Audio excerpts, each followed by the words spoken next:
Welcome back to the What About AI podcast. I'm Sean, Hey guys, I'm James Perkins. and the topic of today is, are AI layoffs real? Or are they just phantom in order to give companies a stock bump? Let's start. I think it's a little bit of both, to be Okay. honest. So we've talked about this a little bit before we started recording the podcast, but there was a recent study that was published. I don't know how the numbers was Oxford something. Do you know?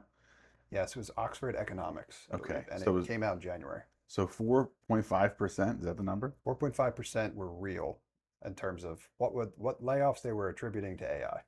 So I think that's probably about right now. I think the question of are they real? Yes, they are 100% real, and they are coming. Some are real, Well, they're coming. So like right now, definitely. the majority of companies using AI are using it for like really small functions or tasks, maybe to help enhance an existing team or on building out some new tools for internal employees, but they're not really using it to replace jobs just yet. This is like the test bed phase. So the next big layoff from AI will probably they'll start this year. So I think those numbers are accurate. What's your perspective? Yeah, I think that's fair also. For sure, some of it is real, but I also believe probably most of it is not. I think it's pretty easy to get a nice performance bump from the company's perspective by used to call it layering on a trend in the podcast or the product positioning space, where you're just like, everybody else is doing it. Let's us do that too. Why not? We can benefit from it. It reminds me back to when Musk took over Twitter, actually, rebranded it X. But one of the things he did, obviously, was cut significantly to the workforce. And there was point counterpoint there. Obviously, the people that were let go were pretty upset, but at the same time, for the most part, the lights seemed to stay on. And that's what I remember being kind of a catalyst for in tech, maybe in 2022, where the layoffs really started to pick up steam. And then since then, AI obviously its popularity has exploded and that narrative has shifted. So it seemed like the layoffs, to me, never really stopped. They've kind of ebbed and flowed and they're still going. But I think a lot of the story that gets told now is they're attributing it to AI and their strategies to try to implement more efficiencies. I'm not sure how much of that is real just yet. I think those numbers are probably accurate I can see that. So it's an easy scapegoat, basically. for now. But I also agree with you that it's definitely really coming. That's kind of really what I want to get into. So we both have seen instances of pretty strong like influencers, folks that people are pretty well known in the space, and they're talking about like major changes are coming. Also from the companies themselves that are creating a lot of these technologies. I think it was one that I saw recently, Ryan Dahl, I think it was, tweeted recently, or what do we call them now? Is it still a tweet if it's since it's X? Or is it Ex an post. Yeah. X post? Sure. And in it, basically, I think the language that we use is basically like the era of humans writing code is over. Again, coming from someone who's created a pretty ubiquitously used Oh yeah. technology these days, Node.js is everywhere. that's pretty significant point. And I was reading through the comments, and a lot of them were, as you might imagine, who knows, probably plenty of ex developers like myself out there, but a lot of it was pushing back against that narrative. So I'm curious what you've heard and seen and what you think of that narrative. Well, obviously, I think he's right. I think the voices that are loudest right now around AI job displacement or AI taking jobs are mostly the CEOs of the AI companies, but also CIOs of big firms saying that, hey, this is coming, be aware of it. But I've heard, I think Dario Amodei is probably he's the CEO of Anthropic. He's probably the person I trust the most. He has said openly that he expects significant disruption in the job market, and he's trying to warn people. Since he said that, Musk came out, Sam Altman came out. They've all said in their own words, yes, there's going to be significant job displacement. And they don't give a timeline, but they keep saying near future, not so distant future. Some have said very soon. Musk was just on a podcast last week, and he went deep into basically saying if your job is digital, meaning if you're typing or writing or doing it over Zoom or it's all virtual, it can be replaced end of this year. Now, are companies going to adopt it that fast? No, probably not. But the fact that these folks are out there openly saying this publicly during interviews and speeches means that it's coming soon enough. Fair. Yeah, I think that's definitely fair. I mean, a lot of people are talking about it, obviously. I think what makes part of that challenging to try to figure out, try to understand what the truth is or read between the lines, so to speak, is a lot of it's coming from the folks that are creating and pushing these technologies. Obviously, they have a pretty good take on what the capabilities are, and we've seen some pretty impressive stuff with what we've leveraged, but I don't know if the uptake is necessarily there yet, or it's kind of reached critical mass. But I think once it starts to, things will probably change pretty quickly, I would imagine. So, next question for you. Shoot. Right. This topic is related to like how do we know if AI layoffs are real? What's the real story there? So on and so forth. So, from your perspective, like how can you tell? Is basically my question. Like, how do you know whether or not a company is legitimately using, leveraging AI, and they're making changes with them, or it's just like they're calling it like a phantom story, excuse, whatever. I think for me, the biggest tell, so I've been in corporate world for a long time. Every year there are layoffs. And every year, usually around Q4, folks go through and try to lay off the bottom 10%, like the lowest performers in their team. That happened. That has happened. This year, I think there was a marginal increase in the layoff numbers. So you really couldn't see too much of that just yet. I think it was mostly just normal attrition bound to happen. When you see the actual AI displacement layoffs, I think it's going to be much bigger, much faster.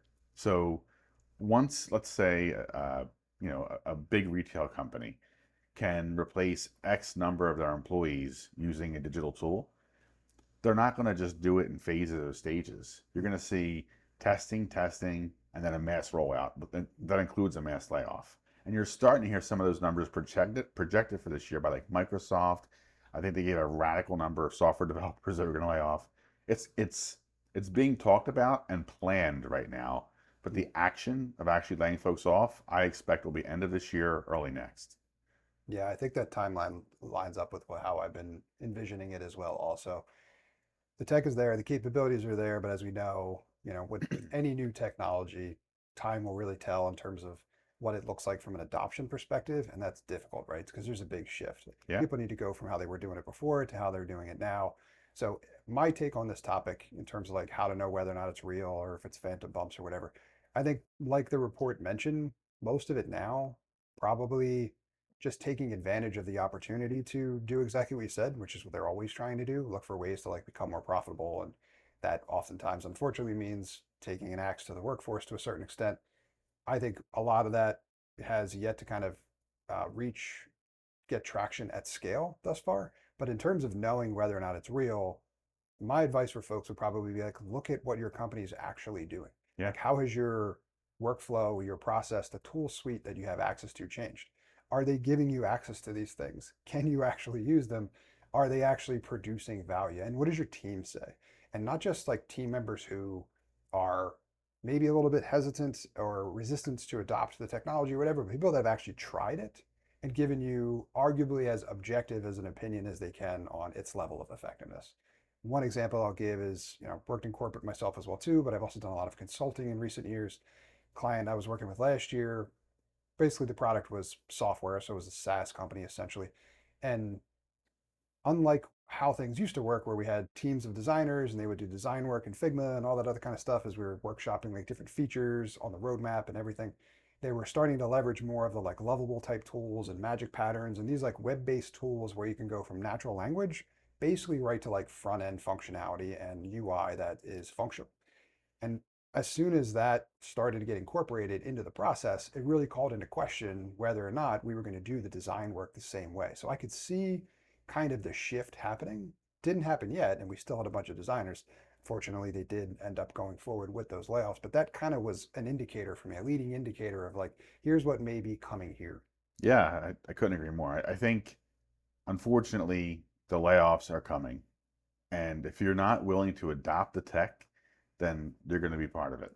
And Fair. and actually, even the folks that adopt the tech, if you're not on the forefront of what's available and using it for your own, not just edification and improvement, but like using it to X multiply your work. If you're not doing 10X more than what you do today by using AI, then you're going to get replaced. And All right, so on to my last question. The topic of the day being, are these AI layoffs real? Are they not? But what people are probably really thinking is what does it mean for their job security? right now it means that you're kind of in the eye of the storm. So if you use a hurricane analogy, there's already been some disruption. AI tools are starting to be absorbed by big companies. They're learning how to use it, what it can do.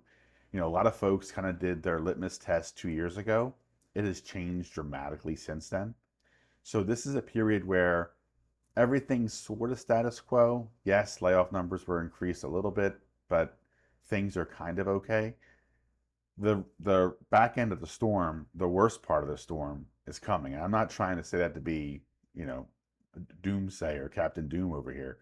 It is coming, and this is your chance. You have basically 3 to 4 quarters to prepare for big companies to realize how much AI can do and start rapidly replacing jobs. Like if you're in a function that's mostly digital, that job's going to be gone in 2027. Yeah, I think that's absolutely fair. And I think actually something you said as part of a previous response would probably be my best recommendation for folks out there. And that's if you can't figure out a way to increase your efficiency exponentially, then that's a problem. And eventually, maybe not immediately, but eventually they're going to come around to your role, and that role, someone's going to try to figure it out. And so, my best advice is probably like figure out how to get ahead of that as much as you can.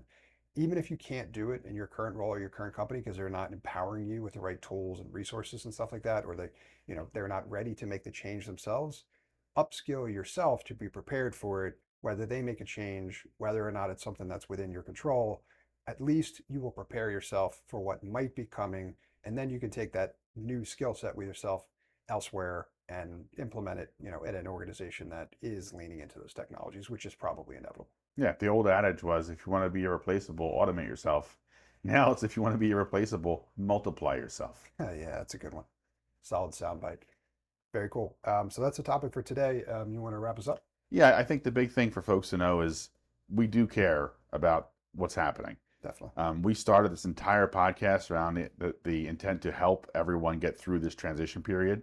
AI and robotics is going to continue to be a disruptor. If you were laid off or you recently lost your job, we have tons of free tools on our website. If you're currently employed and you're starting to feel a little bit concerned about how much you know or are leveraging AI, we have resources for that too. It's whataboutai.com. We want to help you get through this. If you have questions, reach out. We're pretty responsive. And tune in to every podcast because we're going to keep you informed on what's happening. And you'll get to hear it from the take of folks that aren't billionaires that just want to help us as a human population get through this big change.